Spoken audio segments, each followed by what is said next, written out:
ప్రియమైన దేవుని పిల్లలారా, ప్రభువైన యేసుక్రీస్తు వారి పేరట మీ అందరికీ వందనాలు. ప్రభువు పేరట మీ అందరికీ శుభములు, దీవెనలు కలుగునుగాక. ఈ ఉదయకాలం పరిశుద్ధ గ్రంథము నుండి దేవుని వాక్యాన్ని చదువుకుందాం. యెషయా గ్రంథము 44వ అధ్యాయం 21వ వచనాన్ని చదువుకుందాం. ఇశ్రాయేలు, నీవు నా సేవకుడవై ఉన్నావు, నేను నిన్ను మరచిపోజాలను.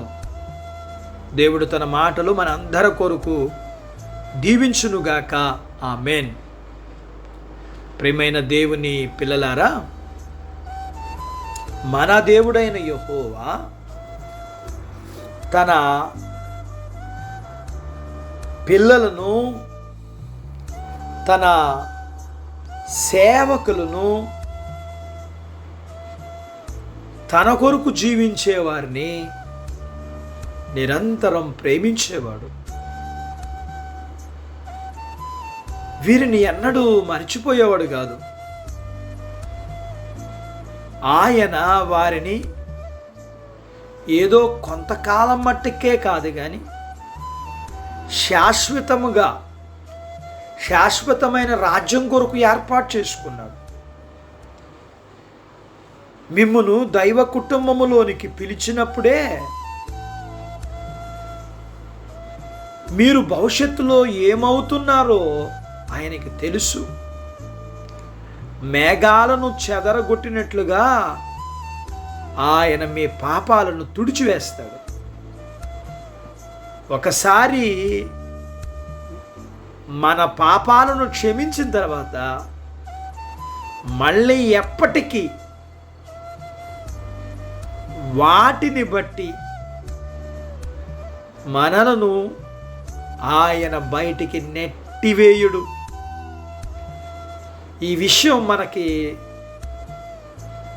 ఖచ్చితంగా తెలియాలి. ఆయన అలా నెట్టివేస్తాడని మాట్లాడటమే కానీ, ఆలోచించటమే కానీ దైవ దూషణతో సమానం సుమా. ఆయన వారిని ఎన్నడూ మర్చిపోయేవాడు కాదు. ఎప్పుడూ మన కోసమే ఆయన ఆలోచిస్తుంటాడు.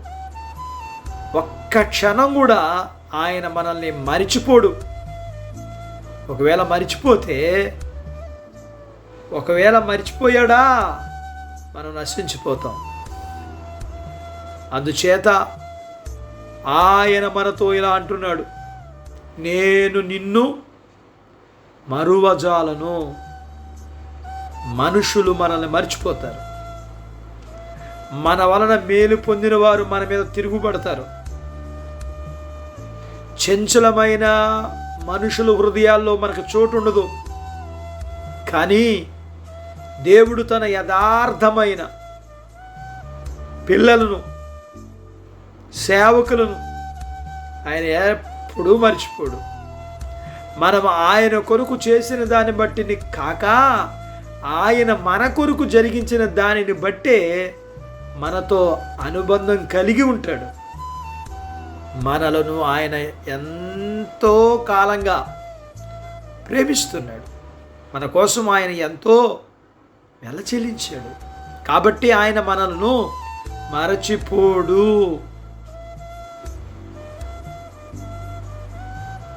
ప్రభువు మనలో తన ఆత్మ వేదనలన్నీ చూస్తారు. కాబట్టి ఆయన మనలను ఏమాత్రం మరిచిపోరు. ఆయన మనల్ని తన స్నేహితులుగా చూస్తున్నాడు. ఆయన ఆత్మను మనకిచ్చాడు. ఆయన ప్రేమను మనం కలిగి ఉన్నాం. ఈరోజు మనకు కావలసిన సమయోచితమైన సహాయాన్ని అనుగ్రహించి మనల్ని పోషిస్తున్నాడు. ప్రభువు మనల్ని ఎన్నడూ మరచిపోడు. అట్టి బాధ్యత కలిగి ఉన్నందుకు మనం ఎంతో ధన్యులు. అట్టి బాధ్యత మానవాళంతటికీ అనుగ్రహించబడునుగాక. ప్రార్థించుకుందాం. నాతో పాటు ఏకీభవించండి. మమ్మలను మిక్కిలిగా ప్రేమించిన మా ప్రియా పరలోకపు తండ్రి, మీ పరిశుద్ధ నామమును బట్టి మీకు వందనాలు.